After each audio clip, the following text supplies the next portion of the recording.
Artie Quitter podcast, possibly my most valuable player guest, the go-to guy, Richard Roeper, is on the phone, and he's, a bit of a troublemaker these days. Apparently he just doesn't get it.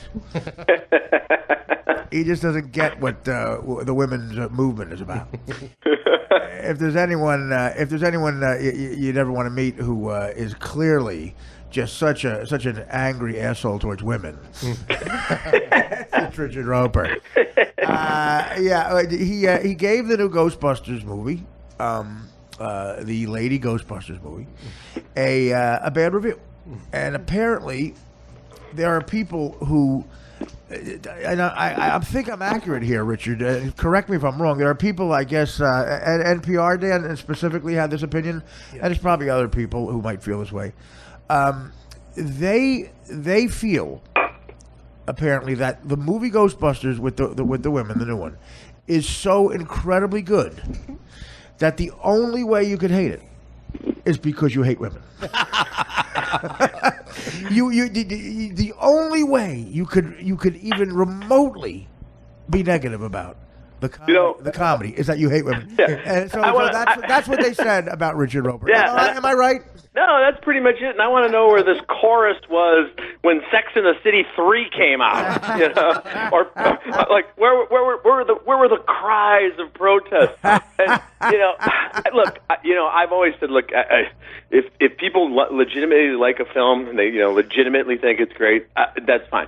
I'm astonished that anybody could watch that movie and tell me that that's a good film. And it's astonishing. And and Paul Feig, the director and the co-writer, this is a guy who co-created Freaks and Geeks, who did tons of episodes of The Office. I've liked almost everything he's done. Right. And it just felt like I couldn't. It was almost as if he couldn't decide: was he going to make it a remake? Was it because the special effects look like they're from the '80s? Was he supposed to do that?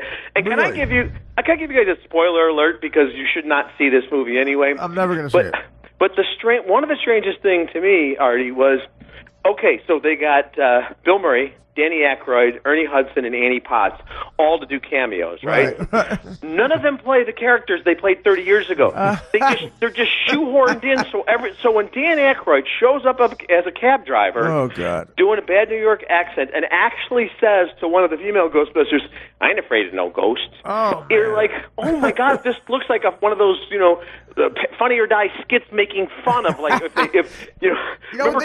remember Tropic Thunder when they had all the bad trailers that now have actually become movies, And to me, it was like, how could you get all these great legends to do cameos and then just have them play throwaway characters so that everybody gets taken out of the movie and says, oh, look, Annie Potts, she was the secretary in the first one. That was so much better than this one. Right. Yeah, well, listen, first of all, who remembers Annie Potts? Second of all, very talented and funny, but not the most memorable thing. Also, it's really just a step, one step above showing Aykroyd and Bill Murray just picking up their checks for it. That might as well be a character where they play themselves picking up the money. That would have been funnier if they showed them going into like SAG-AFTRA office in New York and said, Murray, William, and then they just hand him the check, and he looks at the camera and goes, what are you going to do? I got 27 kids. I like the golf. Whatever do you want from me? So they should just in the middle of the film, out of nowhere, just show a still photograph of what they bought with the money, like another house in Malibu. Here's another interesting thing, Art, because for the publicity for this film, and it got tons, but Kristen Wiig goes on. I think she went on Fallon last week, who, by the way, is unbelievably talented. Unbelievably talented, yeah. But and I'm almost positive it was Jimmy. If it wasn't, it's one of the Jimmys. They're all named Jimmy or Jim or James. It's the only way you can get a show at late night.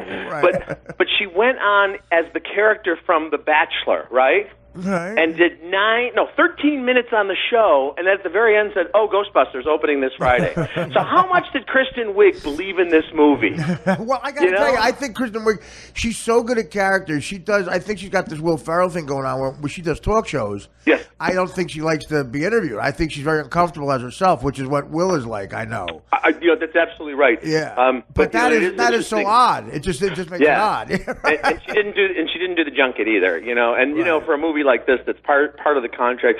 And I have talked to her a few times, and she's a lovely, thoughtful, very understated person. And, you know, if you talk to her about the project at hand, and she, especially some of the small films where she's been really good, right. She's a good interview, but, you know, she's not being Harrison Ford dickish, you know, where he's like, you know, he just acts like, I don't want to do this. And it's like, okay, fine. You know, that's just her personality. But I found that interesting. But, you know, look, the movie itself, it's just not funny. I mean, you know, and they got Leslie Jones actually said, you know, has lines like, "Oh hell no!"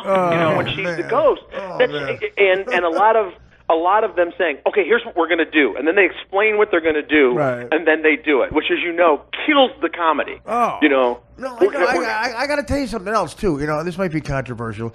The first Ghostbusters. If I'm listing my favorite Bill Murray movies, you know, I got Meatballs above it. I got Stripes above it. I got you know, Caddyshack above it. Ghostbusters was the thing that made him a billionaire. You know, probably. But and Ghostbusters 2 certainly. But I might go Razor's Edge first. I never was a big. I'm not a special effects guy. You know, Lost in Translation. You know, Rushmore. I mean, after the later one, certainly. Yeah. But I don't. I was never a big guy. Even special effects, even injected into comedy. But you know, the big loser here is, you know, Kristen Wiig, Melissa McCarthy, whoever's on. You know, it's paychecks for them, and they'll move on. But you know, Leslie Jones trying to establish a movie career. It's sort of like the first one to be this big a piece of shit is tough. You know.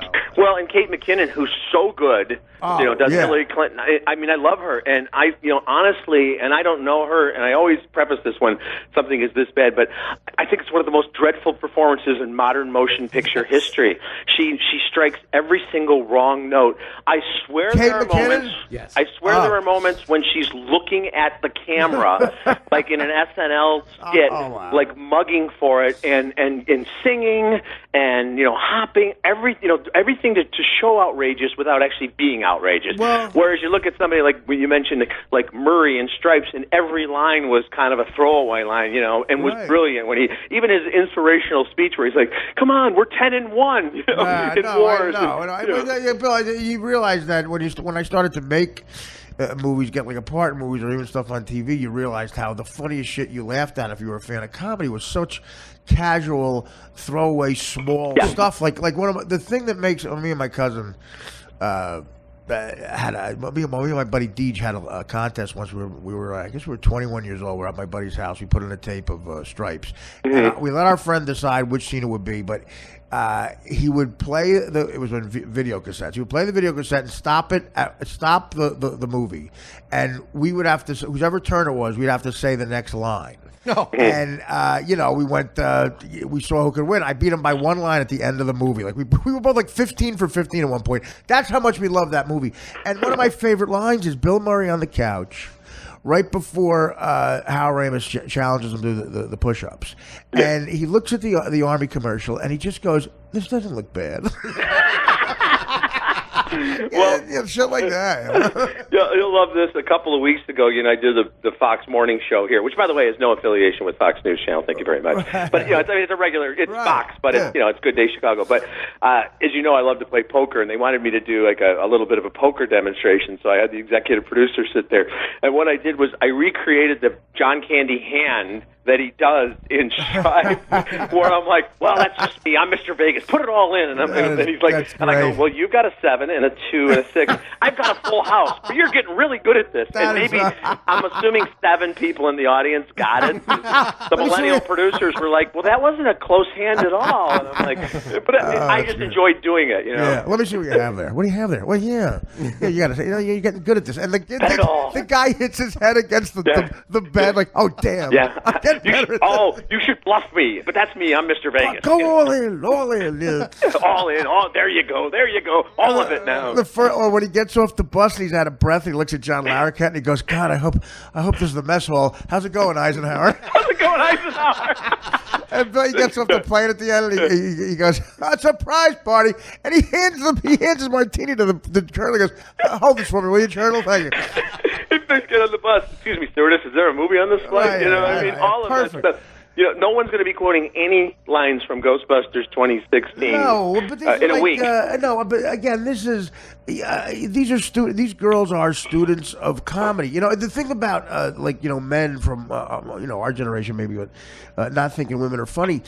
Girls when we did stuff like that, Stripes, and when did Line for Line and Stripes, the girls that we went to high school with just never participated in that. So you start to think they don't even like comedy. They're not fans, but clearly Melissa McCarthy, Kristen Wiig, they're also clearly students of comedy. Yeah, do they totally forget it? Do they mention while they're shooting stuff no, this is going to be terrible? I felt that and again, this is projecting, but I felt by the performances that Melissa McCarthy and Kristen Wiig gave, which I'm not saying they weren't giving their full effort, but they were so understated that they were not going to fall into the trap of just yelling the lines. Well, at some point you go, maybe look. At least I'm not going to look like shit. I'll just do everything understated and fuck what they think. But try to avoid that Razzie nomination. Exactly. You know what? That's exactly right. That's what I'm talking about. Avoid that. Right. But you know what? I want to go back for a second, Art, too, and talk about the criticism I got on Twitter. And Now, go ahead. I love this is the best. Tell me some of the best ones because I think they're here. This was the great thing. My review came out about 4 days before the movie was released. One of the best headlines ever. What was the word? What was the adjective used was horrific. It was one you rarely see. Yeah, it was not. Yeah, I think it was horrific. And Drudge put it on the front page of his website with that flashing light that he usually reserves for attempt on vice president's life. Roeper, Ghostbusters, a disaster. But I was in Vegas at the time. I was at the poker table, and I'm starting to see these tweets. All these people, and a lot of people actually saying, "You don't know how to write a review. You don't care about equality." And then someone actually walked up to me and said, "It was a guy who walked up to me and said, I saw your Ghostbusters review. It's really sexist." So I have to admit, I then tweeted, "There's no limit to the number of fucks I don't give about trolls on Twitter telling me their opinion." Which, of course, then then it explodes. But and then there's Salon.com wrote this whole piece saying the gender divide and why men and women are so different on movies, and it was written by a man. And almost all of the critics I heard from were men. Guys trying to sound ultra feminist. They call them SJWs now, social justice warriors is the term, And then after a while, when these people started actually seeing the movie, they actually started deleting their tweets. Thank you. Good. Yeah, that's great. You got something to back it up. Yeah. See the movie first.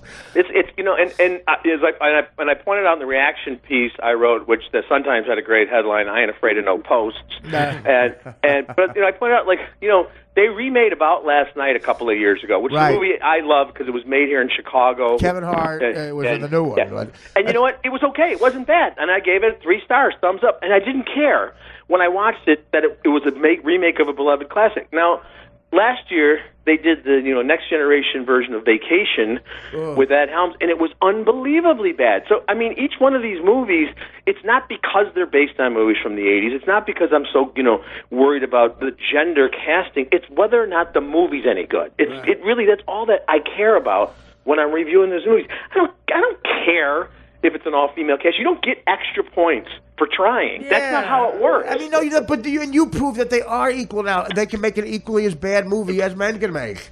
Yeah. There's a lot that they can also make Harley Davidson and the Marlboro Man.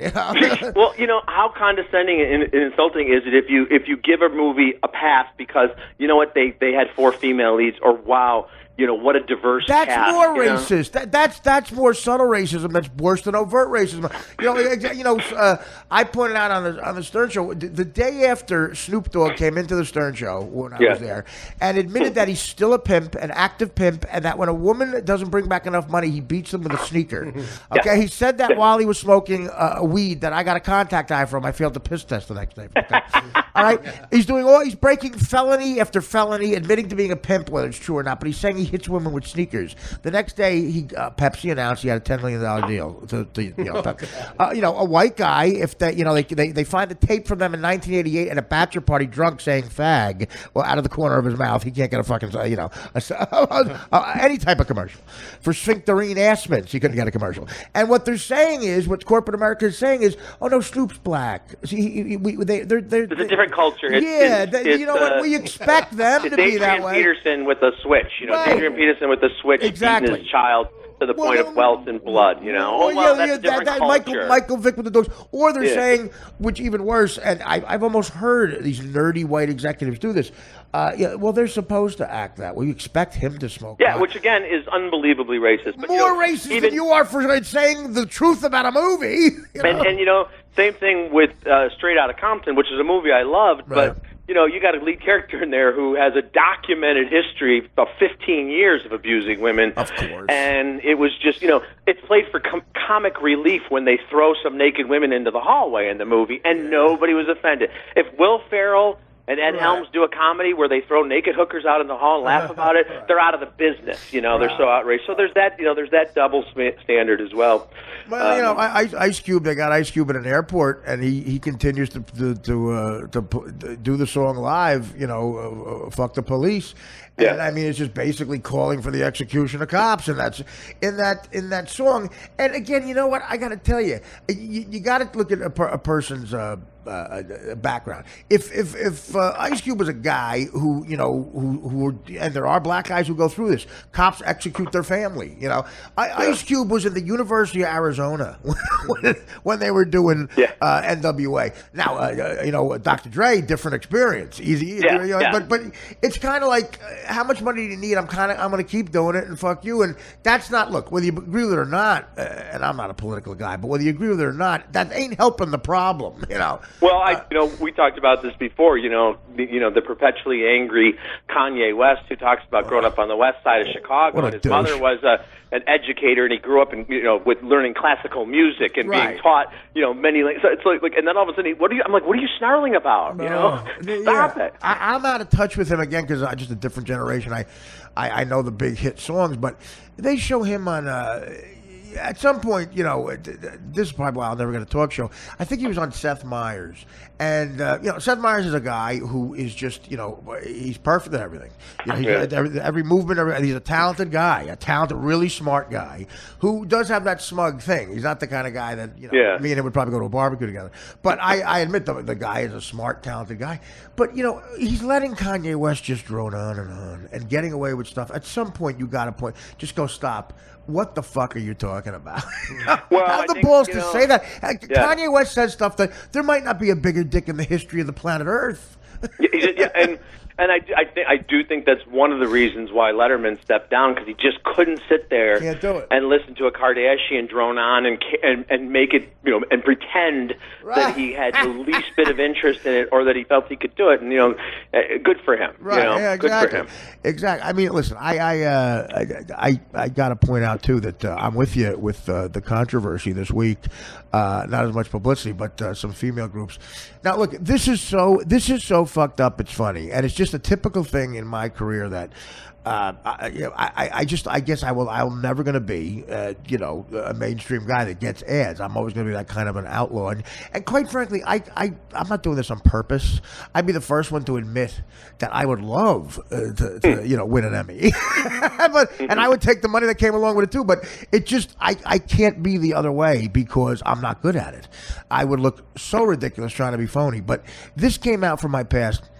Opie and Anthony Cumia, okay, is a guy that I've gotten to know a little bit, and he's actually a very talented guy, and a good guy, but you know, has had issues, and you know, I'll let him deal with his maker when it comes, but I like the guy. I don't put myself in the same category as a lot of people. I think I get kind of a bad rap for different things that people think I am, but whatever. I can't do what I can't. I can't undo shit. He goes to he unfortunately got into a drunken thing that was public with his girlfriend, and his girlfriend claims that he hit her. Now she looked fine. It wasn't like a tragic situation, but so it's easy to talk about. Everybody was fine, but he had to go as part of the deal to a wife battering class. Okay, in the class they show a film, and they show pop culture examples of men being misogynists. In the opening part is one of my stand-up bits. Jeez. Okay, now listen. The first interaction I ever had with Richard Roeper is if you remember, you wrote in your article about when I went out with the Queer Eye for the Straight Eye guys. Yeah. And I got drunk and it got very ugly. But me and my uncles read it at a Newark Bears game. I'll never forget where I was. I threw out the first pitch at a Newark Bears game, and we read Richard Roeper, who I was a fan of. I thought you pulled off, taking over that job brilliantly, and I thought you were funny. And I said, "Oh God, he probably hates what I did." And you didn't bash it, but every point you made was right. It was one of those things. Where I said, you know what? I don't know. Maybe this guy doesn't hate me. He's just pointing out. I said he's clearly a Stern fan, which helps. Yeah. So he might. And you did in the article. You say Artie's a funny guy. I got to admit that. Yeah. And then every point you made was correct. I couldn't argue with it. I'm like, yeah, I am a Jersey guy who probably is uncomfortable around five gay guys who, when he gets drunk, makes jokes like I was making. And Howard loved the spectacle of it. Now. And then we met at some Stern events, and it was great. It shows that if some people in the world would just meet, everything would be fine. But it's true, and I never back down. There's certain sports columnists who will never go into a locker room after they rip people, and I've always been, I'll go. I mean, I like that I'm in Chicago. I'm not surrounded by Hollywood, but right. If I see an actor, and I've had encounters. Sean Penn once gave me a great elbow to the back and said, because I called him the tiny Titan, and he said, "The tiny Titan, huh?" But he thought it was funny, Yeah, no, I thought me and my uncles laughed at the article because you were making it in a funny way, yeah. Well, just last week, I'm not going to say the name of the movie because the guy did say this off the record, but I was at a party here in Chicago, and a guy walked up, and he produced a movie that I had torn apart. And he introduced himself, and he goes, "You killed us, man." He goes, "And you savaged us." And he goes, "I just called my co-producer," and he's like, "Oh, my God, Roeper killed us." And I said, "Well, the reason I did that was because it wasn't a very good movie." And he kind of laughed. And then 3 drinks later, he comes over, and he goes, I told my partner we never should have made that movie. It was a mistake. The era had passed for that. And then he told me about this upcoming project, but I got a cool project coming out about the Hells Angels. You're going to love it. But I was like, it was hilarious. Right. And that's got to be hard for you, too. I've discussed this with you where, I got to like you so much, and I was so used to bad reviews that when you gave Beer League a good review, I wrote you a letter thanking you. Well, you know what? And I've it was that a so lot. funny. I've talked. I've done Q&As with Judd Apatow, who I've liked almost all of his stuff, but right. not everything. Right. And I might have told you guys this story before, but I always quote this because Roger Ebert became really good friends with the legendary Robert Altman, who directed MASH and Nashville and everything. I mean, really good friends. And Roger was a little worried, like, well, we're friends, but I'm going to tell the truth about my movie, about your next movie, no matter what. And Altman said, if you never gave me anything but good reviews, if you never gave me a bad review, why would I care about the good one? Well, that's what I mean. It's easier, right? If a guy always compliments you, it doesn't mean anything when he compliments you again, which is why I tell Dan I don't need to hear your opinion anymore. Well, that's like when you see the ads and you always see this guy, Mark S. Allen, always being quoted. And Right. And there's a couple of these junket whores. Every other week they're saying it's the funniest movie of all time. There was a critic who, honest to God, said that Neighbors 2 with Zac Efron and Seth Rogen was the greatest sequel of all time. Wow. And How I do you said, live with someone get this guy a copy of Godfather 2 and let's start from there. Anything 2. How do you live with yourself? Airplane 2 was better than Neighbors 2. I said, listen, again, when I saw the Intern with Robert De Niro and Anne Hathaway and then Zac Efron, Bad Grandpa, I said, I'm watching these 2 movies, and I tweeted out, I said, this is great. If anyone has a tape of my father blowing a guy, I'd like to watch that.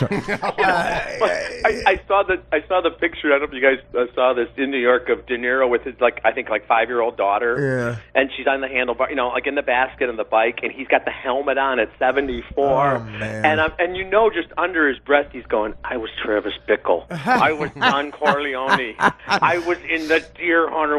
I mean, there's got to be a part of this. It's like, what happened? I'll tell you what happened. You know what it is? I think it's purely a guy like that. they never. I think, by all indications, every book you read in 1980, after he wins the Oscar for Raging Bull, has Godfather 2 under his belt, and Taxi Driver, and Mean Streets, just blah blah blah. Pacino's got everything from the Godfather movies to Justice for All and Dog Day fucking Afternoon and Serpico. Yeah. They didn't have back then. I think they were probably worth $500,000. Exactly. I mean, right now, still Ray Romano and Drew Carey could pay De Niro and Pacino to do a play in their backyard. They have TV syndication money, so they hang around with those people, and they probably get pissed that people less talented have money. And also, if you want to, quite frankly, De Niro, and if you want to take Naomi Campbell to Paris every 2 weeks, you got to do The Intern. And when the wacky neighbor on The Big Bang Theory can buy and sell you 100 times over, exactly, And I exactly. remember, and of course they all have these kids, and I remember getting to have dinner with Pacino at Sundance about 6-7 years ago. Al Pacino, it's the two of us, right? And he's all dressed in black, and he's got a beard, and he's Al Pacino, right? And he starts off by saying like, "How's that Cars 2? Is that going to be any good? I got to see that. Man. And, what's coming up next from Pixar? I got 2 5-year-olds. That's hilarious. I'm like, oh my god. He's like, what else is good? All he wanted to know about was family movies, and I'm like, I want to talk to you about Panic in Needle Park. I know. Well, what about if you ask De Niro what he's doing that weekend, and he's like, I'm doing a guy's paying me to go to his birthday party and do the monologue from Taxi Driver at the end. I think it's Johnny Galecki's his name. I'm doing Johnny Galecki's birthday party, and I'm doing the you talking to me live. And he's paying me extra to get an actual mohawk. And Galecki writes a check where he misspells the name. It's De Niro. I thought I made a joke like De Niro. Yeah, money. Get it. Robert, you want some De Niro? But so here's the bit that Anthony described to me what is in the misogynist film that everybody sees if they're a wife batter. And I said, if it's this bit, it's from 14 years ago, my first special, and I forgot, it was a bit I forgot about, but I love it. It shows I haven't changed. It's one of my favorite things. I can't wait, if somebody brings it up, I can't wait to describe. I want to debate one of these people who clearly were offended and put it in the bill. The bit is this. This was political correctness at its worst and finest for a comic, so I did a bit about it. Back when I did this in 2001-ish, I guess it was, there was a local story that, the characters of McDonald's, Mayor McCheese, Hamburglar and stuff, they had, there was a big thing where a local McDonald's made a woman, Mayor McCheese, and to show kids that a woman could be a politician. And this guy, it was a real story, and he so it became a local thing. Channel 11 in New York picked it up. Right. And, that's one of those things. Jay Leno always says as a comic, you got to read the paper, fucking, soup to nuts, man. You'll get some shit in there. You got to read the paper. You wake up at 11 o'clock on the road, you read the paper. I don't know if you guys saw this today. Yeah, exactly. You got to go where he's saying, oh, look at that. It's a tuna casserole, a graham cracker crust. Look at it. And he goes, you'll get shit. So this story gave me what I thought was gold, and now is in a misogynist wife batter. I said at first, I'm playing a character on stage. I'm playing that Jersey guy. At first, I was mad. Oh, fuck it. No, it's got to be a man. The Cheeseburger Town can't have a woman. And then, they hire models to play those characters. And I said, wait a minute. I sat down and I said, wait a minute. You're right. That's the perfect woman. I said, guys, think about it. It's a model. She's got beautiful tits, a nice ass, and her head is an enormous cheeseburger. Imagine a beautiful woman with a gorgeous body and a cheeseburger for a head. She doesn't talk. She just drips. She drips with cheese. And then it was followed by every shitty joke. I said, "This is my wife, all beef patty. She's doing her hair up in a bun." Oh my god! And the idea of a woman with a cheeseburger for a head, and the guy got mad at the back then. I got into an argument with the guy in sort of the media, local media, because I did what the PC police. I love it when you take something that they think is going to be a great example and make it more offensive than they ever could have imagined. Yeah. That's the goal. So I believe from what Anthony described, that is the bit they show where this monster thinks the perfect woman has a cheeseburger. That's like, and I can't wait to debate somebody about that. That's insane. First of all, they could run every joke Andrew Dice Clay's ever done in his career. Most of Bernie Mac's stand-up routines. I mean, Richard Pryor. I mean, Red Fox. I mean, you can go down the list. Well, subtle racism you're talking about. Like, as the original Kings of Comedy came out, Bernie Mac says faggot in that thing about 50 times. Yeah. Why? Black man, inner city. It's part of their culture. It's fun. fine. No, it's funny. And second of all, what's the double standard? Yeah. And again, I would love to just hear a guy debate a guy and go, well, you think a woman should have a cheeseburger for That's hilarious. Yeah. They could take any 30 seconds from 2.5 Men, and it's more effective than that. When you look at that show now in context, I mean, I never liked it anyway, but you realize that entire show is the most misogynistic thing that's ever been on television. Well, Charlie Sheen's playing himself. That's Right, you know what I mean? And it's written for him. So Ashton Kutcher comes in, the difference, as he calls himself, and it's just not as great because and really, the other thing about that show is you realize Charlie Sheen did the whole thing or most of it with full-blown AIDS. That character was a little different. You look at him different. Laugh a minute for everybody. Oh, I mean, what that guy's life? How dark. And that poor kid now, I hope he saved his money because, he's the older Beaver now. He's like, leave it to Beaver. And John Cryer. John Cryer's another guy could pay Robert De Niro to do a play in his back. Yeah. And that's why we get these movies. I get it. He's got to cash in. But absolutely. The Intern, I'm curious what you thought about The Intern with Anne Hathaway. I mean, Robert De Niro, it looks like Anne Hathaway's nudging him to get up in some scenes, like you're sleeping. He's asleep. Yeah. Get up, Bob. Yeah, it's astonishing. Now, let me tell you something. I got to do a quick sidebar here. This is one of the reasons why I love my hometown, Chicago. So, Millennium Park, which is sort of like this very smaller version of Central Park, but it's like, the tourist destination with the Bean and all that. So they have a summer movie series, right? Outdoor screen. I'm looking at it right now out my window. And this is how great. This is how much I love Chicago. So there's a full moon tonight. Right. So the full moon double feature. Now we're talking about families with picnic baskets and couples in love, and selling beautiful wines and cheese. The double feature starts with Moonstruck, which is cool, right? The second feature is The Silence of the Lambs. I'm not kidding you. How great is that? Right now, there are 15,000 people on a lawn in Chicago under a full moon watching Hannibal Lecter, Anthony Hopkins, amazing. Where he ends up getting the guy to kill himself because he threw his junk on Jodie Foster's face, and people are going to see that on an 80-foot high screen on movie night. Yeah, no, exactly. And you pick the darkest scene in that, like that. When you realize what he's actually doing, you see him talking to that guy. Miggs, the guy next to him. Yeah. He can actually talk a guy into killing himself. I really wanted to host this, but I had other stuff I wanted to do because normally it'd be like, ladies and gentlemen, meet me in St. Louis. Right. Enjoy. And I just wanted to say, ladies and gentlemen, 5 Academy Awards. Right. You'll never forget. Will you please put your hands together for The Silence of the Lamb? Enjoy. Well, listen, man. The kids are getting exposed to, darker shit. I mean, look at the videos they're showing on television. That video in the garage with the 2 cops and that guy. I'm like, how much of this are they going to show?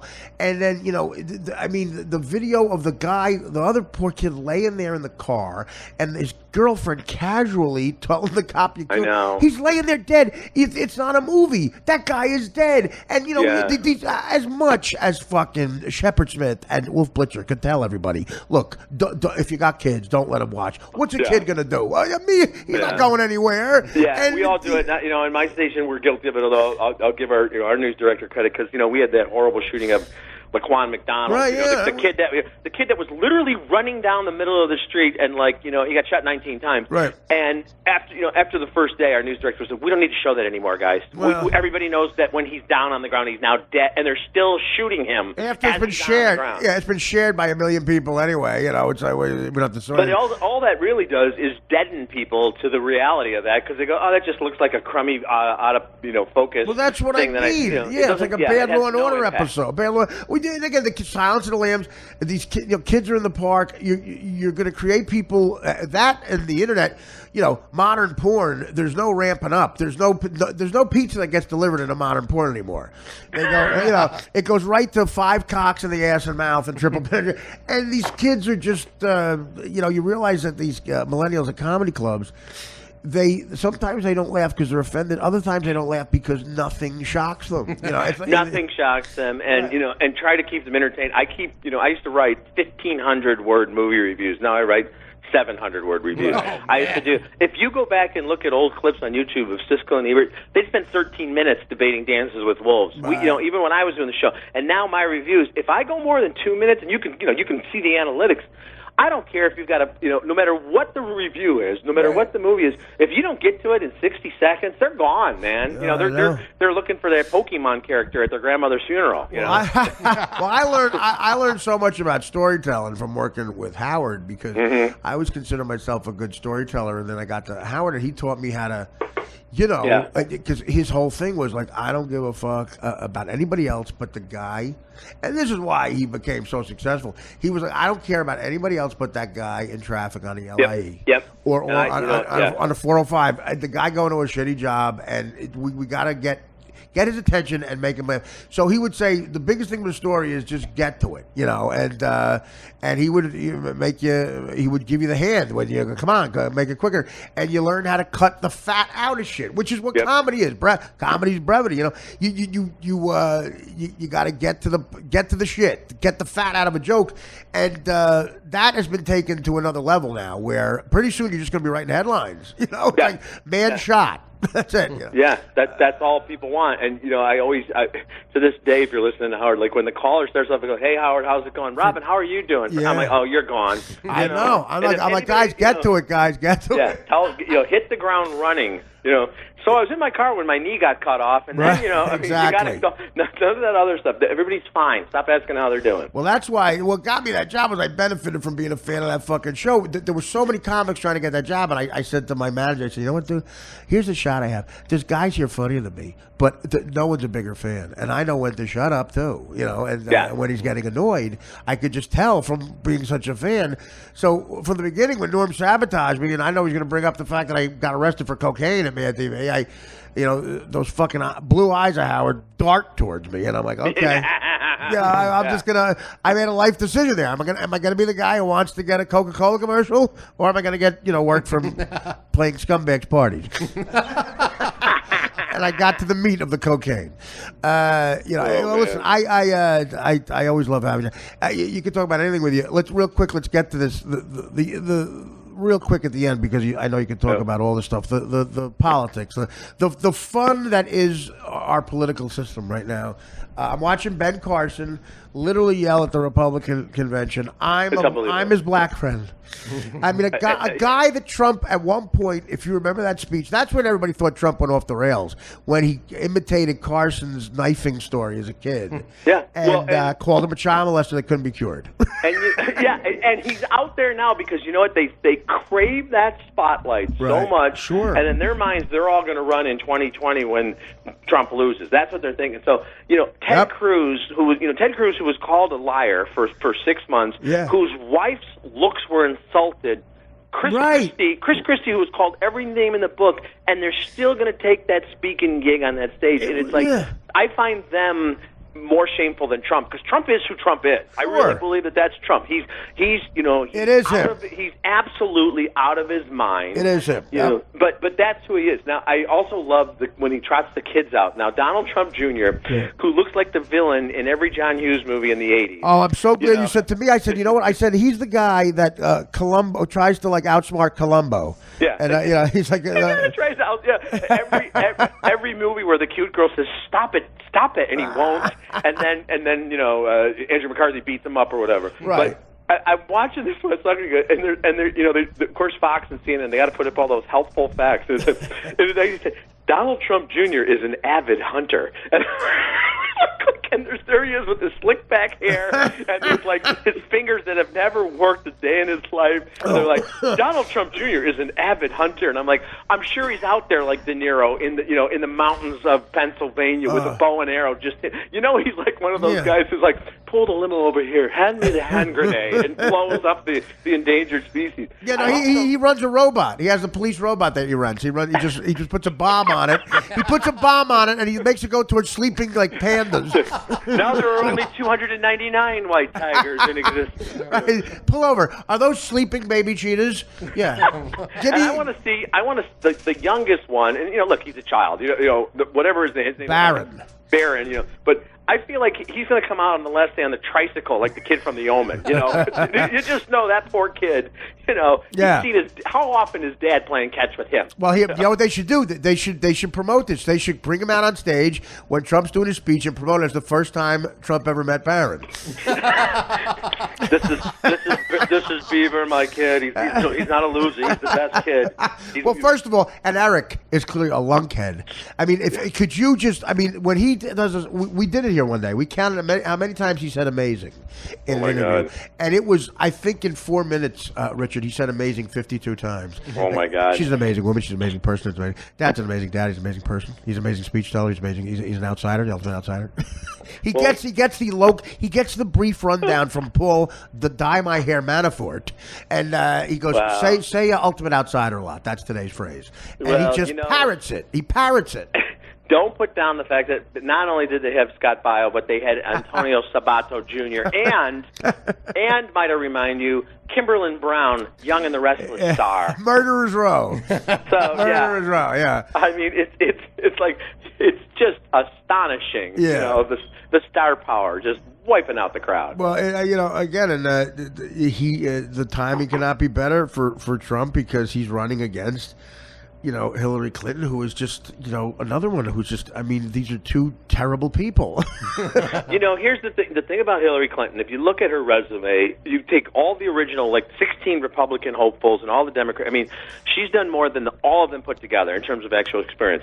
But she is such an unlikable person. God, and you just, and I, you know, as someone that, I mean, look, I'm going to vote for her. I'm going to, there's no other choice if you're you know, it's a two-party thing still, man. But you know, she will say or do anything. You never believe anything she says. Yeah. And when she's trying to sound funny or when she's trying to sound spontaneous, and she's the worst public speaker. Yes, she is. Which is amazing after all these years. And you know, you just watch this and you go, she's got, you know, she has no, you know, the old saying, have you no shame? She has none. She would do anything. Well, she wants for to be job. bright. You could tell from the beginning when she met Bill Clinton. You could almost tell when young kids in Arkansas saying, "Look, okay, I'll be the backup for a while, and but the goal is I get to be president too, and that she is going to make that happen, no matter what." And the fact that Trump is even tied with her, Donald the Apprentice Trump is tied with her, shows how much people must get, you know, or she was, you know, in a real battle with a 98-year-old, you know, Bernie Sanders. Bernie Sanders. His office, like in the Senate, was like the janitor's closet. You know, there's always one or two cranks. Right, exactly. And everyone goes, oh, whatever, what Bernie. The fact, I mean, there has to be a lot of Democrats who are going, oh my God. I mean, Al Gore could have dusted himself off. Right, exactly. Honestly, I think he would have won. I think he could have beat Hillary Clinton. And they're all looking at this going, had I known, it's like they didn't realize it's the 50-year-old Larry Holmes that they could have gone up against. Well, and it's astonishing to see that, but. These are the choices we have. If Joe Biden was a little younger and hadn't gone through, you know, horrible tragedy of his son, you know, he could. You're right. He could have just casually said, "I'm in," and not showed up for shit and made it. And again, material is a comic, though. I would say, but Barry Sanders. I said, you know, Barry Sanders. I keep saying Barry Sanders. I said, no. Well, you know, his brother, Bernie Sanders' brother, is Larry Sanders. I saw a documentary about that. His name was Larry, and he doesn't get the reference. That's so fantastic. I said an assassination plot against Bernie Sanders is he's so old you just have to wait. Yeah, and you know, people forget that Donald Trump is 70. You know, right, that's the other thing. Yeah, and I don't know if he's got any actual, you know, problems that some people start getting. But I mean, the way when he says that he saw people dancing on the roofs on 9/11, when he says, I mean, I think he believed that beyond a shadow. He believed everything. Maybe he got all that Bushwick Brooklyn synthetic weed that day, and he did see them. Yeah, I mean, listen, he's, and you know what I think he does. You know, a great liar will. This is why I think about Hillary. She's a bad liar. But he's actually a good one in the sense that he will get stuff. They'll lie about stuff they know is tough for someone to vet. You know what I mean? Like, okay, well, how could you prove I didn't see it? You know, he'll pick something like that. But the problem is, if you blow out enough crazy crap, you're going to say one thing is going to get you. I really don't think he's going to win. But if he does, I mean, the great thing about the way things are set up in this country is he doesn't just get to build a wall. I think he actually believes that on his first day in office, it's like taking over a company as CEO, that he can just build things. And I've seen more learned people than us saying he'll be a lot more Jimmy Carter than anything else. He'll just be ineffective because he won't be able to get anything done. Well, he's going to have to do because these whack jobs. Who back any political person for every once in a while. These are not winners in society who go to these conventions. You realize they're people with nothing to do. But he's going to have to do one of those things, Richard. If he doesn't do any of them, he'll get ousted. He might get fucking impeached. Well, he'll try. And the wall is the most realistic thing. He's not going to deport 15 million people. The wall is the thing I bet he thinks he really can get done. Yeah, which is the most absurd thing in the history of mankind. If he thinks any president of Mexico is going to pay for that, because they kind of shoot and kill everybody in Mexico. It's just someone cuts in front of you in line and they shoot you dead. So there's no president of Mexico who's going to say, yeah, sure, we'll pay for that. Well, then what he's going to do is probably some clever book cooking, like he says, with the way he's going to get it done with the taxes. I'm not going to say that. He'll probably go, he'll get out another lie. It's hard to prove, and blue collar people will believe him. They'll go, no, they paid for it. I'll show you the way I did it.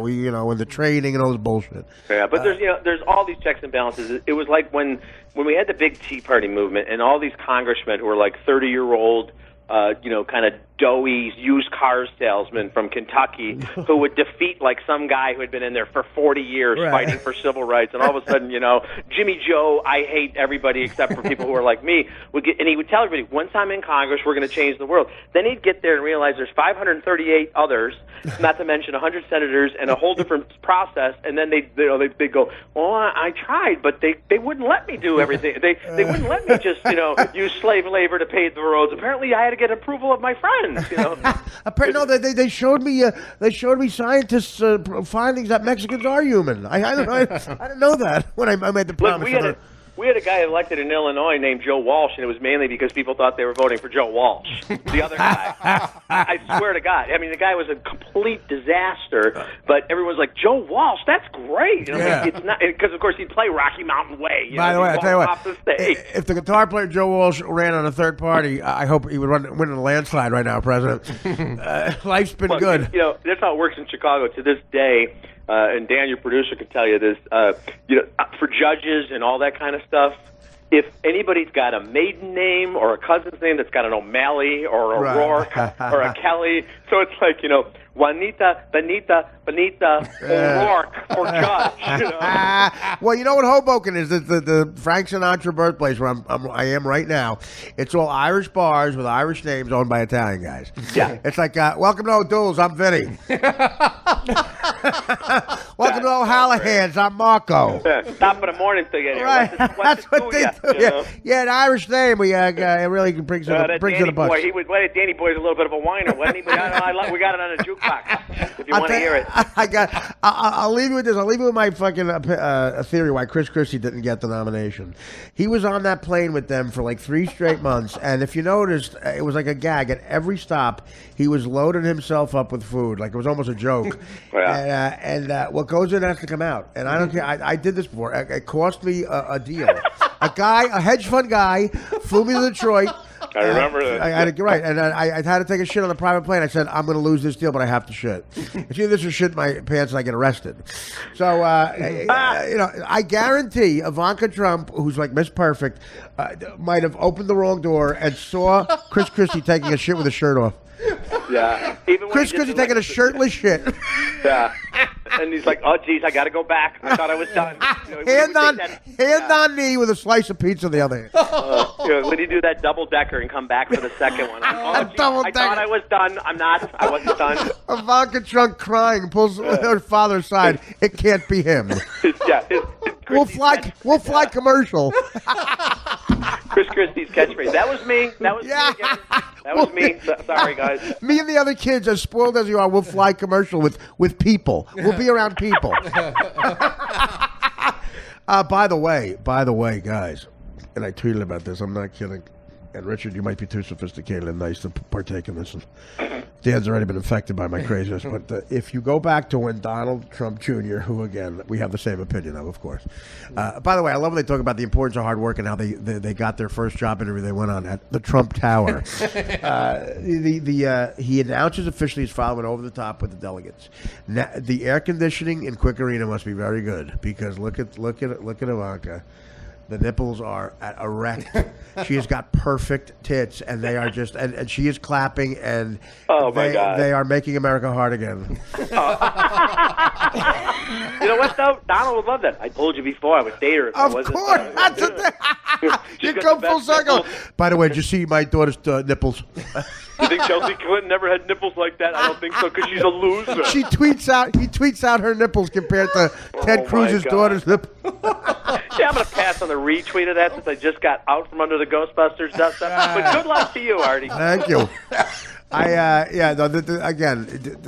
What do you think what did it make? You know, I didn't even see the number. Well, that's the most impressive. What did it make? You know, it made $44 million. That's nothing. That's shitty, right? No. It was made for 150, and as you know, that means they probably spent 250 or 300 total with marketing and everything. That doesn't pay for McCarthy's rider. No, you know what? When you come in second to The Secret Life of Pets, which is a second-tier kids movie. You're kidding me. I didn't know that. On your opening weekend.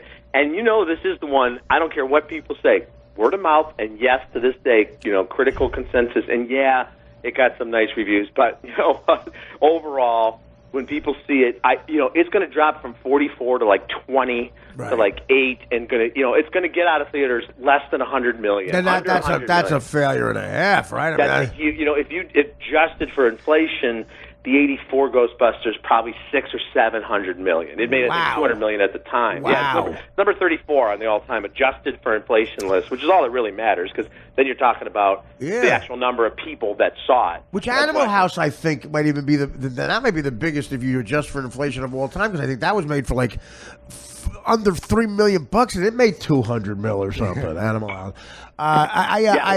Those were. Way up there in terms of the cost. Like you said, a lot of these. These huge movies, the Avengers, it makes $2 billion. It's got to make about $1 billion just for them to start getting a check. Well, that's what I mean. Yeah, with the salaries these guys, you imagine he makes $90 million and Leslie Jones goes, "Okay, where's my cut?" Well, no, it's $90 million and Bill Murray gets 88 of that. Yeah. Well, I was thinking at one point, they've got a hip hop version of the Ghostbusters theme. Of course they do. And I'm thinking, okay, so they send the check to that guy, who sends it to Ray Parker in radio, who then sent it to Huey Lewis, who won the lawsuit because it was "I Want a New Drug." That's right. And he won. Nobody ever wins those suits, but Huey Lewis won. Riff, he gets all Huey Lewis and the News, and I think Huey actually wrote the song. They get all the Ghostbusters theme song, whether it's a jukebox, whether it's a slot machine in Vegas. Wow. He probably has made more up of that. Can you imagine? Wow, that's true. That's unreal. That's all his, and you know what? He deserves it. Why not? Listen, it was his song. Sometimes you gotta sue. Sometimes you gotta go. No, it's fucking wrong. And I'll tell you what. And I said a false statement. I will leave you with this. Melania Trump and the plagiarism thing. It's clear that she's a robot who would have repeated anything. If it was a guy trying to fuck with her, he didn't do it enough. He should have seen what she would have said. Like the fact that word is bond is word is bond. We're going to rock down to Electric Avenue. Yeah, it's so true, and I feel so sorry for her because she absolutely did not know. But I saw a great fake tweet today where she said, not only is this hurtful to me, but it's also very hurtful to my children, Sasha and Malia. And I did. I'll give you. I'll quote myself once. I'll have to send you guys a link. So on Fox this morning, I gave a speech about Melania's speech, and I started off by just saying 7 years ago, and I used every presidential thing, and then I finished with the theme from Friends, which if you say it the right cadence, it's like. Sometimes it seems like you're stuck in second gear. It hasn't been your day, your week. I did every single word of it was from other stuff. And of course, I heard from a lot of people saying that's a really good speech. I'm like, oh, fuck, my Kingdom for a Horse is Shakespeare, you moron. Well, she didn't want to do any of this. She was having a nice life. She didn't sign up for this. He's like, I'm going to run for president. You got to come caucus with me in Iowa. And she's like, look, honey, I'm in the tub with A-Rod. And what do I got to do? They're the only. I mean, they really are. I mean, they're the only people in American history. I mean, it's not a joke. The White House is a big come down from Mar-a-Lago. It's a big come down. And I looked this up. There is no law that says the president has to reside in the White House. Right, sure, he ain't going there. There's some people saying already that new Trump DC, he'll stay at the penthouse. That's use great. The White House for tours. Well, they'll be at the Gold House. Could you imagine what the redecorating would be? Oh, my God. I mean, it's almost worth it to see him win, to see that, where he'd be walking around. And, he'd give himself a uniform with medals and stuff. Well, he might put Trump in the front of the house, a big Trump White House. Oh, big, giant figurines, and he'd always, turn the wrong way and walk out, and he'd find himself in the Rose Garden, and they'd have to pull him back in. It's going to be a nonstop laughter for a comic, but... I just hope he has the decency to put people in the cabinet. Don't get us blown up. Well, he's got Omarosa for sure. Omarosa. Yeah.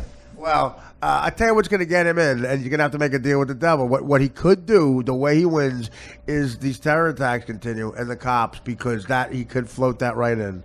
The violence mongering, they could just get that right through with him, because I'll tell you, that's the one thing people might say he's better, and who needs her because she's him and she's Barack Obama. They're not afraid of him. ISIS ain't afraid of him. They're afraid of Trump. That he could win with that, but he's got to hope for more terror.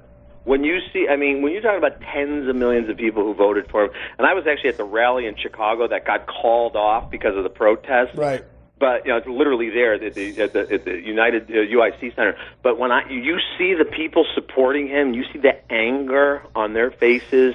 There's so many of them. I mean, they're not voting for Trump; they're voting against everything else that's happened in life. And it's a genuine anger. Listen, a lot of them are bullshit artists who quite frankly, should get a job. But there are, traveling around the country doing stand-up. There's a lot of fucking angst out there, and they want somebody to pay.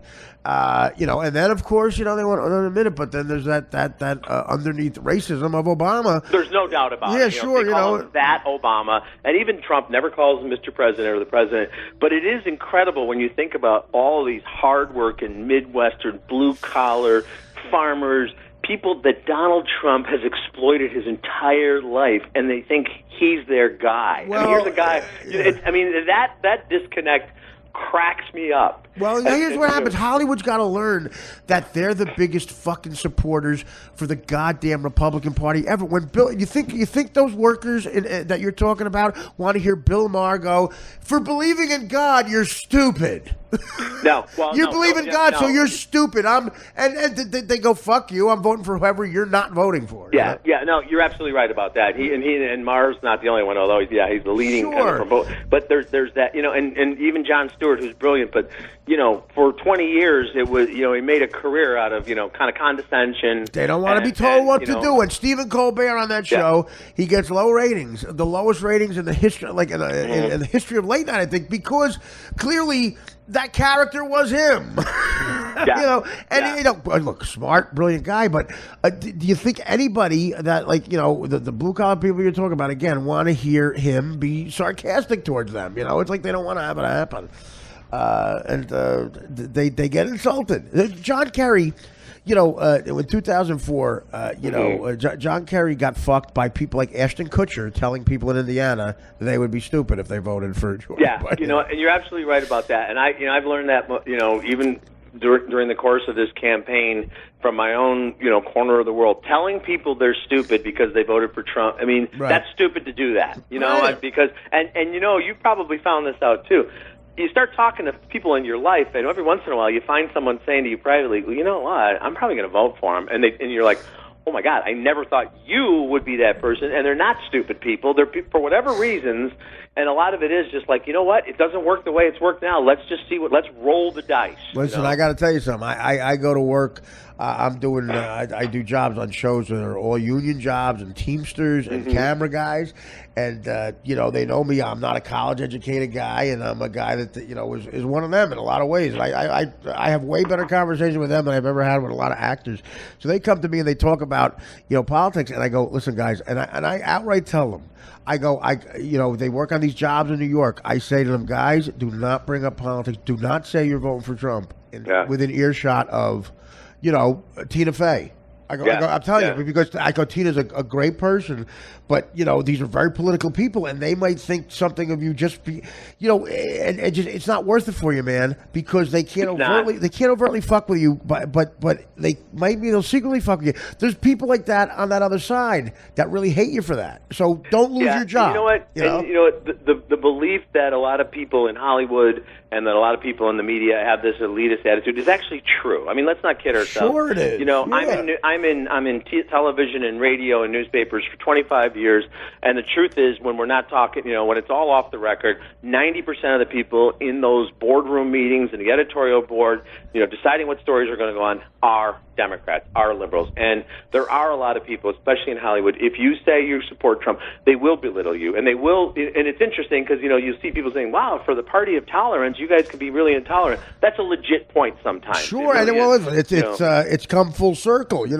the late 60s when Lenny Bruce and George Carlin and Richard Pryor changed comedy, the uptight people who didn't have a sense of humor were the Republicans. Now, now the people who are uptight can be liberals. And, look, it's great if you think you're doing something good, but they can, in secret ways, fuck with a union guy. And you know what else, Richard? It's unbelievable. The actor Robert Davi, who's a right-wing guy who is a good guy. He's on Fox sometimes, but he comes in here and he's a really talented actor. But he says this, and I said, I can't believe you pointed this out on the air because it's true. And I'm telling you right now, you go on a set, there is a direct divide. You look at a call sheet, every single person on a call sheet for a movie or a big TV show that is what they call below the line, which is, they got to change that. That's almost like, Redskins. Yeah, of course. At this point. Who's basically not a creative person, not a writer, not a director, not an actor. All the people who are first assistant director, second assistant director, camera guy, key grip, best boy, carpenter, this, that, a Teamster driver. All those people, every one of them are Trump people. Everyone above the line is almost 100%, for Clinton. So that's a microcosm of the country right now. And you could tell from talking to on both sides, they could easily get volatile. when we're talking about it. And, look, you put that into a rally with people. These are people with jobs, enjoying the world. I don't want anything to change. I don't think there's something wrong with this country. I'm a fucking guy who should be, homeless with the skills I have. I'm sitting in a penthouse talking to you, for Christ's sake. But you know what? And you and I are both guys who really, if we were voting in our best interest, would vote for Donald Trump. We're going to vote for the Republican who's going to look out for the guys who are lucky enough to be, and women that were lucky enough to be in the top percentage, who aren't going to get our taxes. Less taxes, less taxes. Bernie Sanders would have come to our home, and like they would have said, like he would have taken everything. You would have been left with one Absolutely. picture. So you can understand that.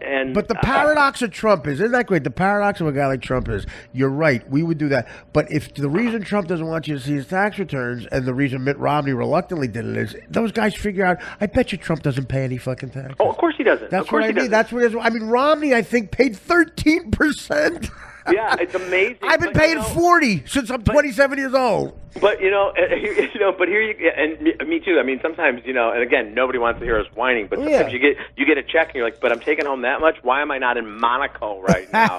but a guy like Trump, and I have to say, he makes the point. He's like, if it's all legal loopholes, at least he's in their face with it, right? Yeah, right, exactly. Who wouldn't take advantage of that? Yeah, and people admire that honesty, right? Exactly. Yeah. Yeah, I mean, if those loopholes are there, and they are there because, of course, the people that put together all these tax laws do it in favor of the rich. And it doesn't matter if it's a Democrat or Republican.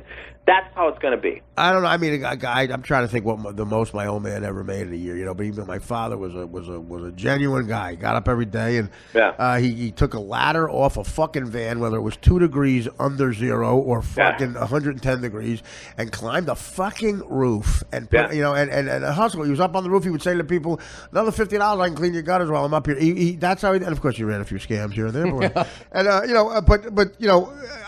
So I've written checks to the government that my hand shakes. I can't believe the figure. Oh, I know. It's unbelievable. And my father, passed away a couple of years ago. He worked for the Illinois Central Railroad for 40-some years, Wow. And he had a cousin, one of the classic kind of Chicago case, Cousin Kenneth, who was like married once and then was lived in his, had his little house and was a war veteran and, just put away every dime. So when Cousin Kenneth died, and I'm not making this up, under the bed was the obligatory shoebox with like 80 grand in cash. Nice. And he didn't have any children, so he wrote a note to my dad saying, like, you know, Richard and the other siblings should each get like $15,000. And my dad reported it to the IRS because he's like, well, we must do that. I'm like, Dad, good for it's him. money in a shoebox. But that's that generation. He's an honest guy too, but hopefully, if he ain't in heaven, who is?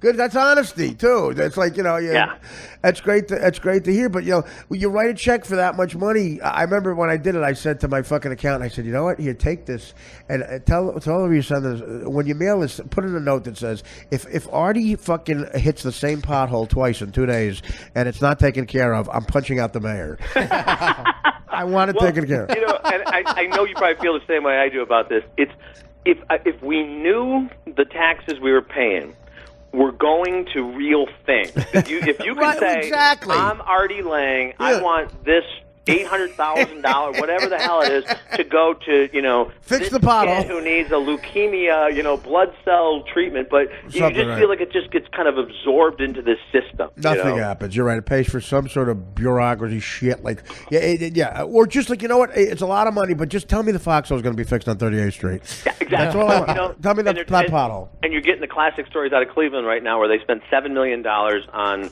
you know, upgrading the transportation system to get the politicians back and forth. And then they're interviewing all these, you know, literally poor people who are saying, like, yeah, we don't have any way to get to work because there's no trains by us. There's no subway by us. You know, and nothing ever changes, man. They better keep those protesters happy because I don't know the last time you were in Cleveland. I go a few times a year to work because the great people of Cleveland, they support me. It's a town I can still play a theater in, so God bless. But you look in downtown Cleveland, if you're going to riot, there is nothing there to stop you from rioting.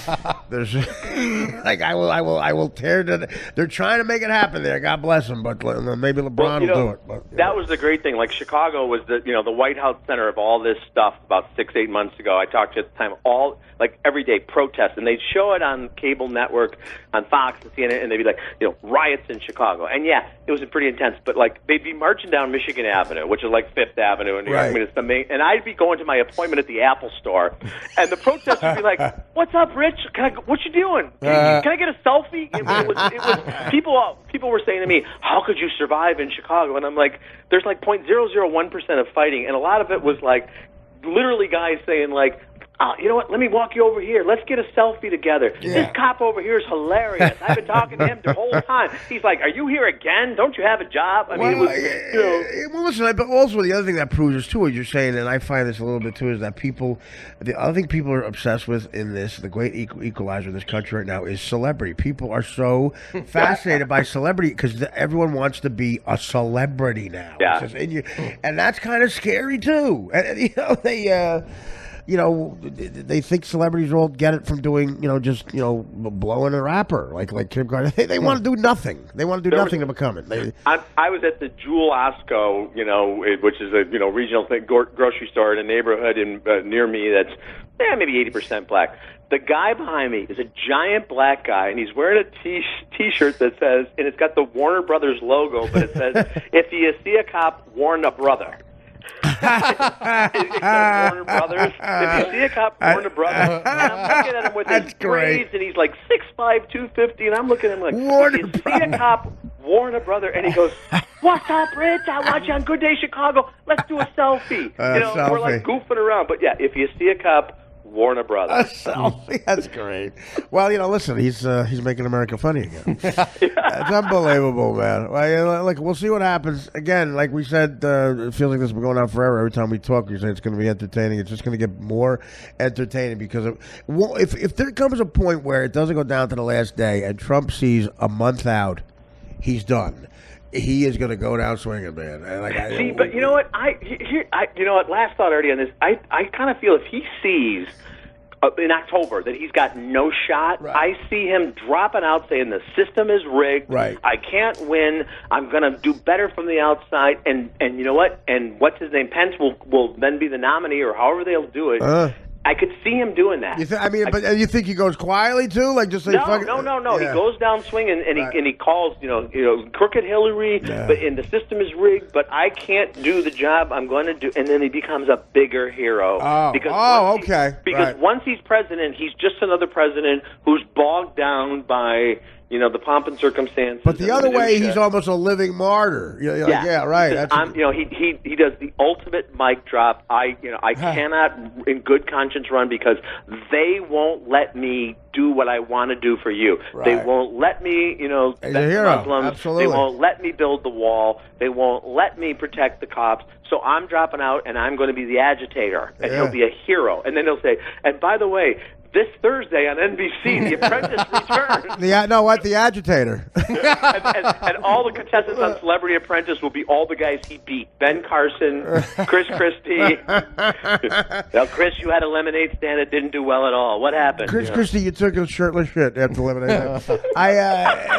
Honestly, that's a good point. That could totally happen. And you could see Trump doing that in a second. How about this real quick? At the end, they remake Animal House, and Trump is the sergeant at arms. He's the guy who gives her one of their nicknames, like Belushi did. Your Delta Town High name is Crooked. Why Crooked? Why not? I'm going to call you Loser. You're Lion Road. You're Lion Boone. Even that is great because his nicknames are so bad. Right. I mean, they're so unimaginative, and he's like, now I'm going to unveil my new one. It's Bad Jim. Yeah, when did these become good nicknames? Exactly. Yeah. He should be. That's the one part Belushi doesn't have. He's the sergeant at arms. He gives the nicknames. It's like you're Lion Hoover. Otter. Yeah. Otter. Yeah. Otter's way better than any nickname he ever came out with. Richard Roeper. Again, it's always a blast talking. You had Richard Roeper, of course. And, read his movie reviews because they get him in a lot of trouble. And you love him if you're a woman. And he's sticking to his guns. It would be great if you did the ultimate flip-flop and all of a sudden you love the movie. Well, I'm going to start advocating for Reservoir females. Reservoir cats. Reservoir cats. And they'll all walk in slow motion, but it'll be like, it'll be Kate McKinnon and Melissa McCarthy and Tina Fey and Amy Poehler, and they'll be Ms. Blue, Ms. Pink. It'll be fantastic. Listen, they are talented people, so I hope they got the fucking check cashed and having a good time with it. That's absolutely. And Leslie Jones, you got a couple of car commercials out of it. So, anything you want to plug in particular? Just like you said, Twitter, Richard Roeper, and my app is free. Just go, you can download the Richard Roeper app and get the on-camera reviews of all the movies. That's great. And Sound and Music, I believe, and Lawnmower Man is tomorrow in the lawn. You can host that. Hey, thanks for coming on and being great, and we'll talk to you soon. We're coming to Chicago, man. The Cubs are good, and I know you hate that, but we're going to we might do the podcast from Wrigley. We're calling you, man, right there? You're going to make that happen. I'll say this quickly as a baseball fan, though. I love the way they play the game. Joe Madden's the best manager in baseball. Yep. I'm never going to switch over. I'm never going to be Hillary Clinton wearing the Yankees hat when she grew up in Park Ridge. But I do like watching them, and they're a good bunch of kids, so I'm enjoying it. The Sox are okay as well. So we got Sox Cubs coming up. When are the Mets playing the Yankees? Has that happened yet? It's unbelievable how in New York that's become not such a big deal. So yeah. I said once the Yankees play the Mets in the World Series, that becomes nothing. The fun of that is nothing, and it really has become just another fucking game. That's happened already, and it happens throughout now too. It seems like they spread it out, and the Yanks are. But even in Chicago, Cubs Sox, which used to be huge, it's a Monday, Tuesday, Wednesday, Thursday. It is, and I still get confused when the White Sox play the Astros, and they're like, well, this is within the same league. I'm like, it should not be. Yeah, it's all blurred now. Who knows what the fuck's going on? But no, the Cubs are fun. And Dan, don't bullshit me. We're making that happen, right? Are you guys going to do that for real? Yeah, I'll join you for sure. We got to make sure. Well, I know you don't leave town that often, but we got to make sure you're in town, man. And, absolutely. To come in live. All right, buddy.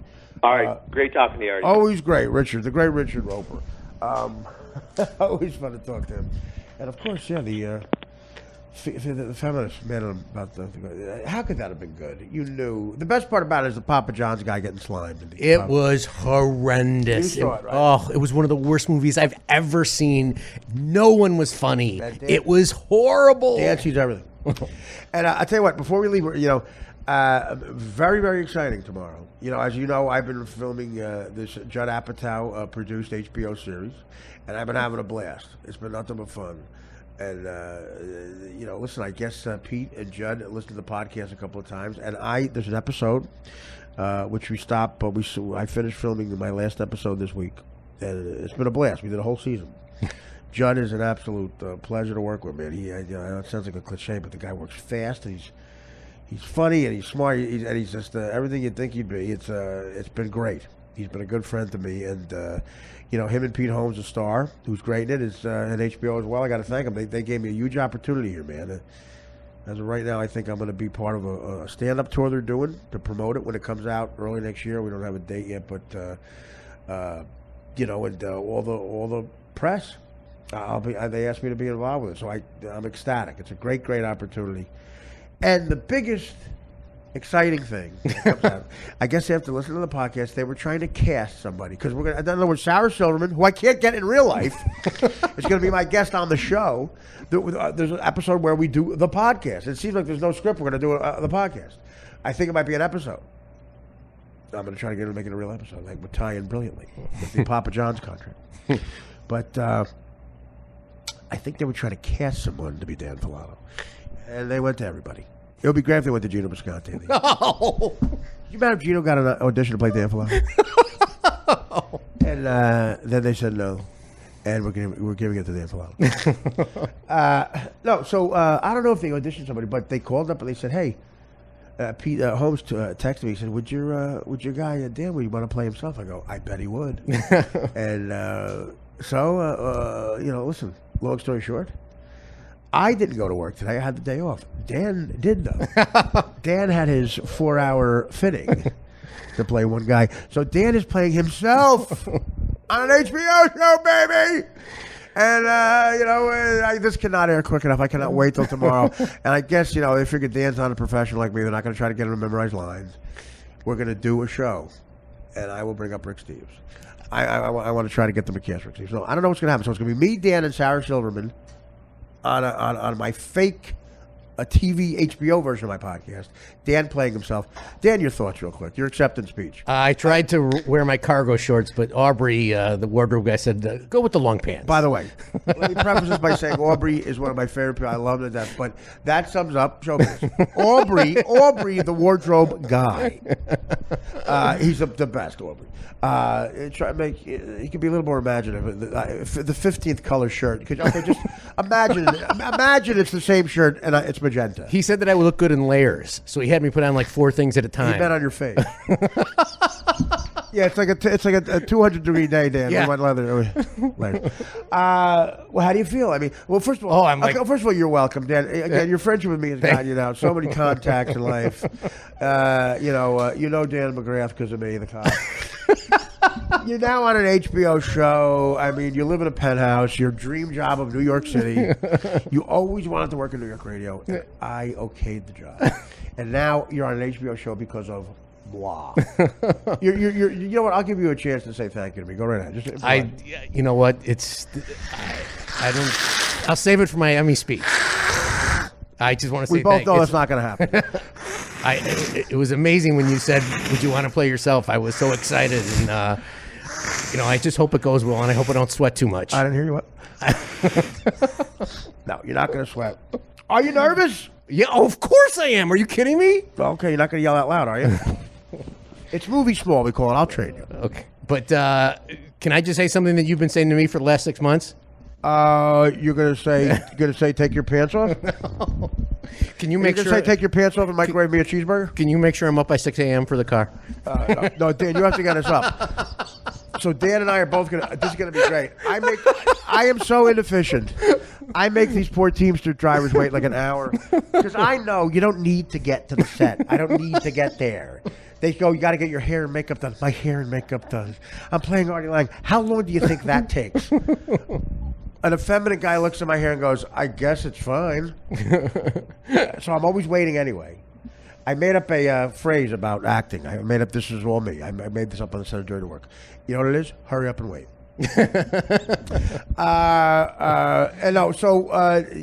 Dan is now coming with me. Dan is going to be on time. We have, 8 a.m. pickup? Yes. 8 a.m. pickup. Dan's going, come on, the guy's down here. I don't want them to think it's me. Art. All right, my backpack is filled. By the way, we gotta talk about how you yell my name. I think when you yell my name, the sense of urgency, you scare the shit out of me. It's like, hey, what? That's how. Hey, the other day, no kidding. He couldn't. I wasn't hearing him because I had the headsets on, and my favorite song, which of course is the title is Anything But Dan's Voice. No. And he couldn't get me. So you know what Dan starts to do? He starts to turn the light on and off. So I noticed my light in my room is going on and off to get my attention, and I think the house is. It's on fire. Something's blowing up. There's a terrorist attack. I'm like, what the fuck is that? Ah! I hear that. I go, hey. And I'm like, this is it. It's the end of life. I walk towards the blinking light, and it's Dan yelling, Art, we're going to hell. And he goes, I just want to know, should I get pizza? I'm like, what? I almost, what? Oh my God, I was startled. And the way is there a more soothing way? Like do you hear yourself? You don't hear me then. I do. Art. By the way, we've become a couple. You don't hear me. Jesus. No, but I mean the way. Hey. The blinking light. What were you thinking? I couldn't get in touch. You didn't think I'd be startled? I was pounding on the door. It was not for pizza. It was for something important. It was like a phone, important phone call. Rick Dorfman needs me for something. Kidding me. Rick Dorfman's got the fear of God in the Dan. Rick Dorfman calls Dan, jumps around like I wish he would for me. Jumping around, Dorfman. He called me with the new date for his barbecue. Did he? No. As we all know, Dorfman. Dorfman's my manager, Rick Dorfman. Yeah, his name's Dorfman. For real. Good guy. Just not a go-getter. You know what I mean? I guess he doesn't care. I love Rick, and Rick is a very fun guy to talk to. You know, as compared to other managers, Ricky's actually got a good sense of humor. You know, and he can play guitar. He has some creative skills where managers, a lot of them are like, I'm working on my one-man show. So he's a fun guy to talk to, but that might be the problem. I just know that when me and Rick, he says, call me back at 2 p.m. And again, I do enjoy talking to him. We laugh a lot. I realize it's 2 o'clock on a Tuesday, and he talked to me for 3 hours. I go, somewhere J.B. Smooth is waiting for a phone call. If J.B. Smooth is having trouble with his limo, with an Escalade from the site of one charity event to the other, it's because Rick Dorfman was talking to me for 3 hours. But, okay, I'll give you my reason why I don't think Rick is a go-getter. That's not it. Successful guy, I guess on some level, I don't know. But guys who started out with are insanely successful. Now, he had clients that should not have left him. They left him for bullshit Hollywood reasons, like kind of that Broadway Danny Rose thing where, they went to bigger managers that would not have done a better job than Rick. I don't know, maybe. But, a manager's all about contacts. If you have great contacts, you'll be a good manager. In other words, a manager's supposed to, introduce you to bigger people in the business. And of course, sometimes I get mad because I'm paying Rick a commission on HBO, and what he's doing for me is accepting the fact that I got him to meet Judd Apatow. The reason Judd Apatow is in his contacts is because of me. The other way around is how it should be. I'll throw out the theory. Rick comes from a bit of money. He alluded. He told me that he comes from a good amount of money. He's, where Dan does as well, and I don't. Dan can. So Dan and Rick do get along. They have that in common. So if you come from money, there's never a panic in your life about money. So your business. If your business is in trouble, and not that his business is not in trouble, but if it was, you never have that sense of panic to save it because you're always okay. Your kids aren't going to starve, blah blah blah, because there's money gone, there's money there, so you don't panic about stuff. So in other words, if you come from money and you realize that I can't be, maybe you don't stay on the phone with me for 3 hours if you don't come from money. maybe you go, Art, I gotta go. There's never. That's the sense you never get from Rick. In other words, this is what happens. Rick, you never hear from Rick. I gotta go. I gotta go work. I gotta. He's always like, I don't know, whatever. I could be late. You realize that's happening with you too. So because there's never a panic, he met me on the set of this Crashing. And again, always good to see him. It's good to see him. It's fun. It's fun. I like. Again, we do laugh, and he's a good friend. With we need to get stuff done with executives, or producers. He's got your back. He does have that. But I'm the technically the star, right? Maybe. And you got Judd Apatow, you got all these people. Rick picks me up. Rick picks you up in a car that's easily $200,000 more expensive than anybody's car there, including the trailers that we all. He had like a $900,000 custom Batmobile BMW. Oh man! And I quite frankly I don't think the commission on Crashing in 4 courses is doing it. So yeah, I forgot about Jim Brewer was playing a theater this weekend. So, business is successful, but, there's not an urgency to get to the other place because I got the cash. I got it. I'm over that part of life. But, who isn't over that part of life is me. And me. I don't come from money. Dan, of course, likes me to say that. But, so that's my theory on it. Dan, your thoughts? I've heard him panic once, saying I gotta go, and that's when you didn't show up to the Ranger game on time. Oh, the Ranger. Yeah, he called 10 times. I am waiting. He's very passionate about the Ranger. I like this to be there from the beginning. He's very passionate about the Ranger. Hockey games have gotten very politically correct. You can't say the N-word at a hockey game. Come on. Fucking hockey game, not basketball.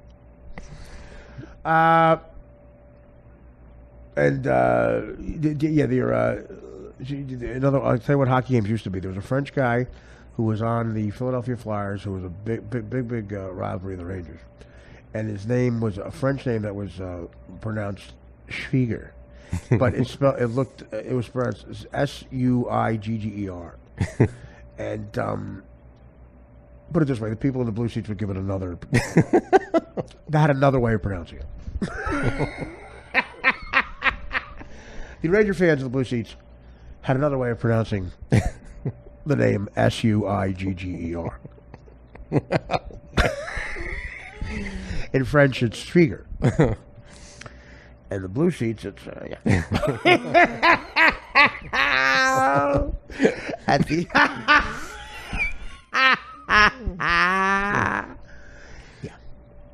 and the it's like the call sheet. The people below the line would pronounce it one way. The people above the line would pronounce it another way. Absolutely. Absolutely. But in other words, what I'm saying is, Ranger games used to be more fun. They were more fun. A little more loose. Now it's all kid shit. It's all kid shit. Every fucking break, you get the 4-year-old kid with the Ranger thing in a licorice. Yeah, shut that fuck up. Gluten-free licorice. What's good licorice if it can't fucking make you lose your teeth? But that's it. That's it. So Dan and I. Well, thank you. It's going to be amazing. No, keep your. I'm an Eric Trump. It's amazing opportunity. You just said amazing. No, it's good to do it. Tomorrow's going to be fun. Couple of rules about Sarah. Don't talk to her without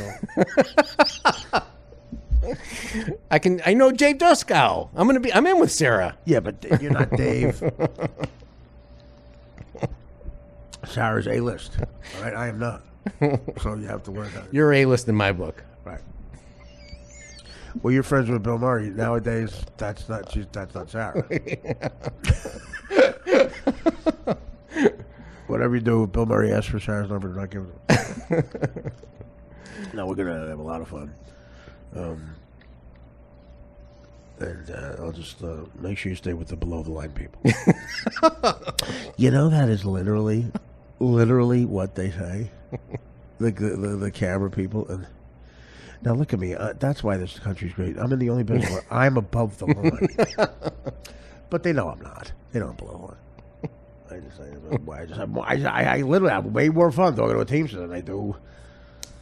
Let's move on. I do love Aubrey. Aubrey appears to be a gay gentleman, and he's a great guy. And Aubrey knows I got his back. And he knows that the $20 that's missing from my one pair of sweatpants, if he wants to give it back anonymously, that's fine. Dan is working, and it's not just one day; it's 2 days. So Dan is playing himself. So if look, fans of the podcast, we've come full circle. We did this long enough to where I got a job on a show, and Dan is going to play himself. We're doing this podcast on an HBO show. That is awesome. Directed by Judd Apatow, and Dan's playing himself. I mean, could you look forward to anything more? I'm looking forward, though. Of course, there's only a chance Dan sucks and they cut him out, which is, by the way, to me, a very real possibility. Oh, I give that the shortest odds. Yeah. Dan, your thoughts? I would give it about a 65% chance of that happening. No, you're lowballing. I'll start sweating. You're lowballing it. The fella's got it at 98%. Yeah, Dan getting at it out of Crash, and that opened up at 99%. Then it was off the board for a while, which means no one had him. And now it's at 92. I figure by about 2 o'clock in the afternoon, they're calling Gino or Joe Matarese. No, they've already auditioned. I think, actually Paul Giamatti is up there.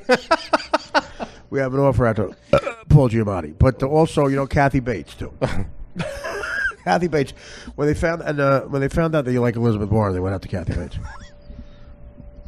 It's... how long have we been talking? It's kind of long. I wanted to do it. We're way over 90 minutes. Okay.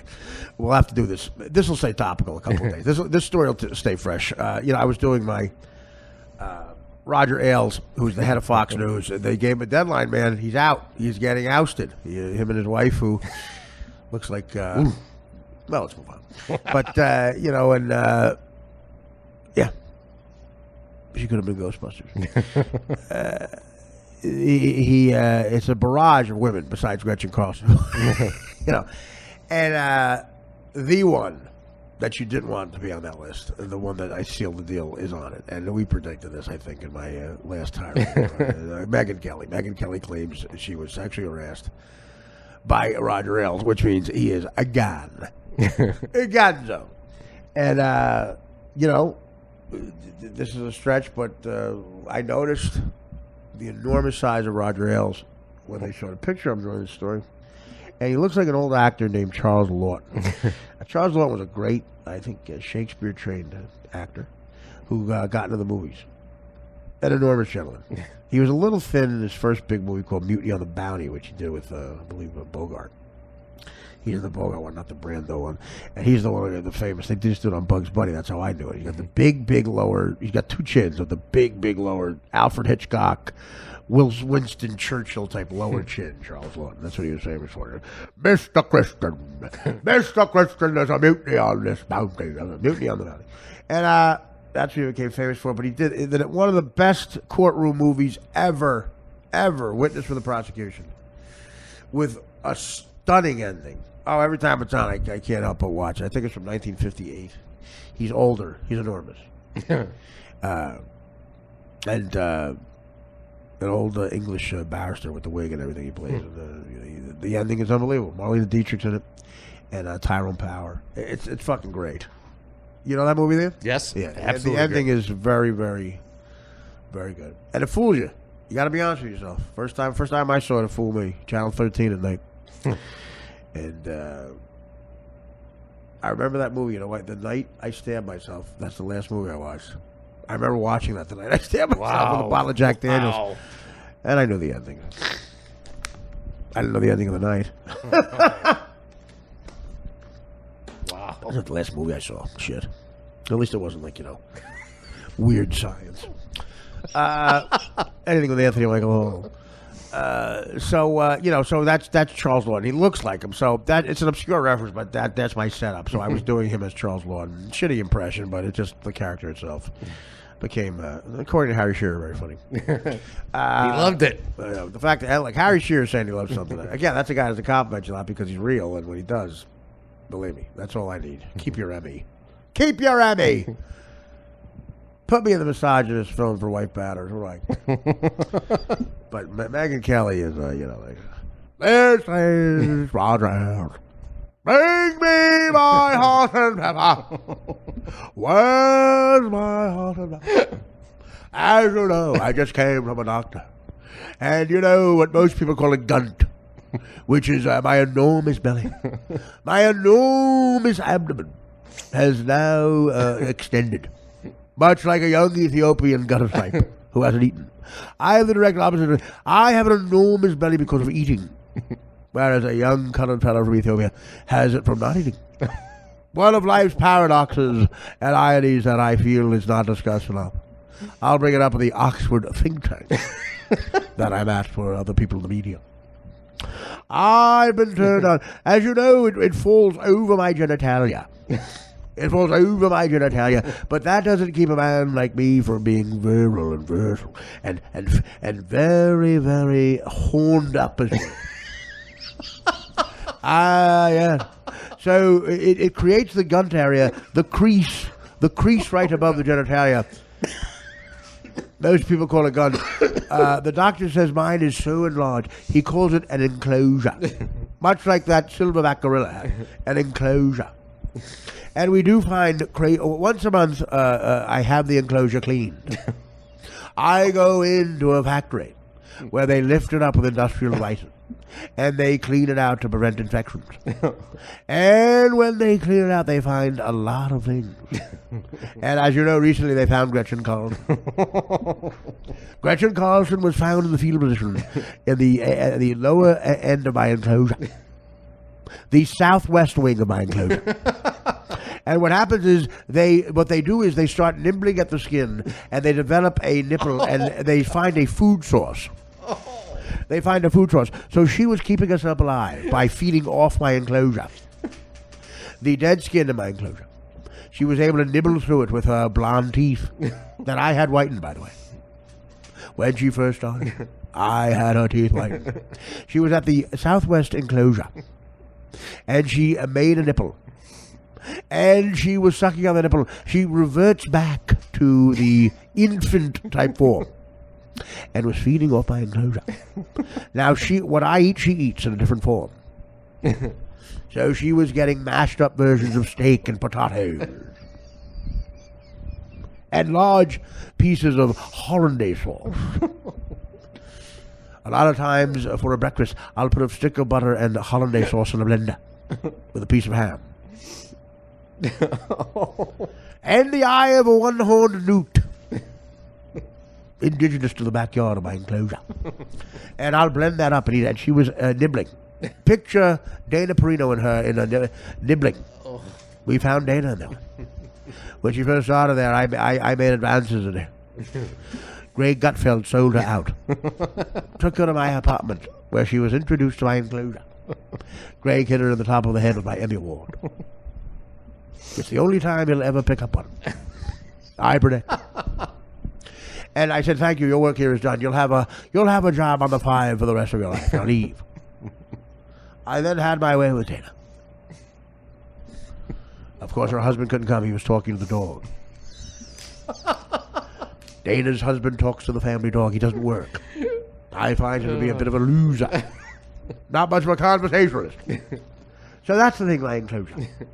So I said, "I've had them all. Pick a blonde. I've had them all. Pick a blonde in any form of media." Even Chris Cuomo. I am going to admit this. I am as heterosexual as they come. But you put Chris Cuomo in a wig, and I'll step over Dana Perino to have my way with his mouth. I would love it if his forearms would fit in my enclosure. But he's that much of a man.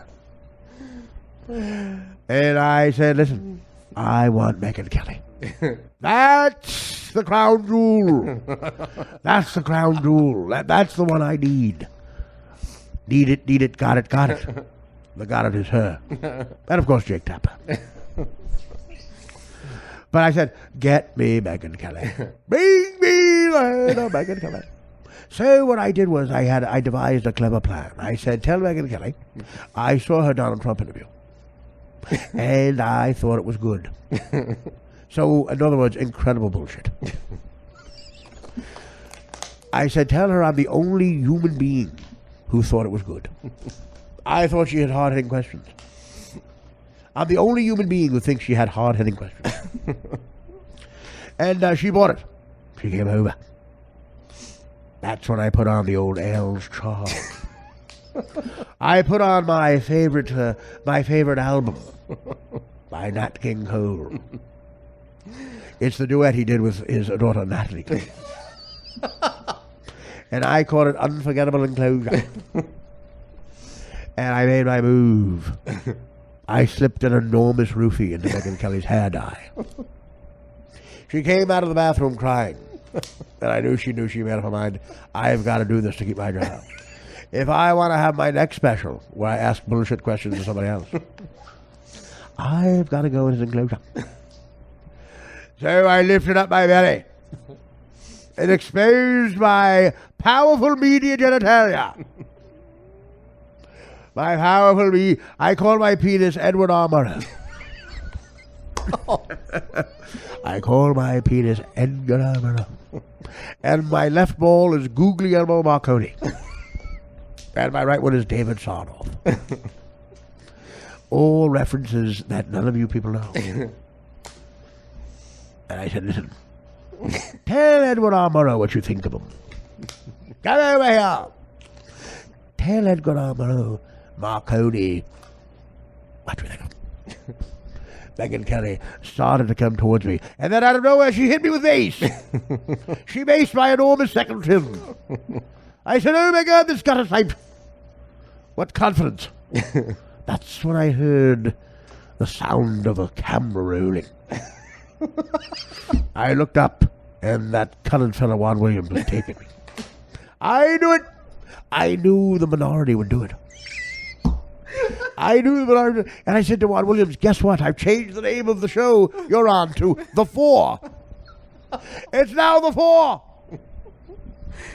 The fifth is a fucking a colored fellow who fancies himself a filmmaker. I'll take that film. You'll give me that film, or welcome to The Four. He refused.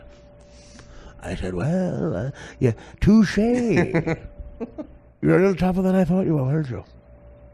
A little tougher than I thought you were. I'm the special where the 5 goes to Cleveland with the bus. You were very, very funny. The way you improvised with the broad who looks like a man with the dark hair. I forget her name. You were very funny when you stopped at the Hershey Park Zoo. You were doing an improv thing with an ostrich. That turned out to be Gutfeld. And I said, listen, I want that film of me making an advance on Megyn Kelly. He said no. That's when Megyn Kelly sat down and started to make a phone call. I said, come here, Juan, I want to make you a deal. I gave him my Snow White deal for my enclosure. I said, listen, I'm not going to fit her in her forearms underneath my enclosure. If you want half of Fox News, we're talking $1 billion, my share, you'll take her through the rural section on the way home, through Central Park, and much like the huntsman in Snow White, I'd like you to knock her out and cut out her vagina. Oh, I want you to bring me the vagina of Megyn Kelly. Just the vagina. Let her bleed out. Let her cries for help fall on deaf ears. And then you bring back her vagina. I will then wear it as a mask. I will turn her vagina on my face like a mask from the Mission Impossible films that you tear off. And people go, is that Megyn Kelly's vagina? No, it's me, Roger Ailes. Touche, Ethan Hunt. That's how I'll get my sexual powers. That'll make me erect. And then I'll have the typical Carson, Dana Perino, one of those boring gutter snipes, come over and finish me off. Would you do this for me? Now, Juan Williams is a very accomplished man, a media man who just helped out his friend by taping me coming on to her. but he's still black. I appealed to the black man named Juan in him. I said, you're a black man named Juan. That's a double-edged whammy. That's a double-edged whammy of crime. He agreed. This is going to be a cliffhanger. He has not come back yet. It was 4 hours ago. I'm waiting for the vagina of Megyn Kelly from Juan Williams. I think Crowdhammer has it. Cloudhammer. If Cloudhammer has it, Juan Williams brought it to him. Here's the new intro. I'm going to send this to Megyn Kelly and Sean Hannity. Every time Crowdhammer's on, we're going to here it is. Here's the tease. On the other side of the break, I talk more about the Iraqi War, and then I ask a question about the Iraqi War to Charles Crowdhammer, and then we watch him try to breathe for 4 minutes, and then another commercial. We'll watch Charles Crowdhammer try to breathe for 4 minutes. And then commercial. And hopefully I'll be watching it with a mask made out of Megyn Kelly's vagina. In my enclosure. Does he come back with vagina? Do I ever get a chance to see that tease set on national television? Do I fuck Jake Tapper? All things we found out on this episode. When we come back, the next episode of Roger Ailes has a deadline to leave. Don't count Roger Ailes out yet. Thank you. This has been the Artie Lang podcast. I'd like to thank Richard Roeper. Mr. Roeper, always good. And me and Dan Falato have got to get to bed. Tomorrow at 8 a.m. we both are going to tape an episode of Crashing on HBO. We do our podcast. Sarah Silverman, our guest. And Dan Falato and myself playing ourselves. If that doesn't equal rating.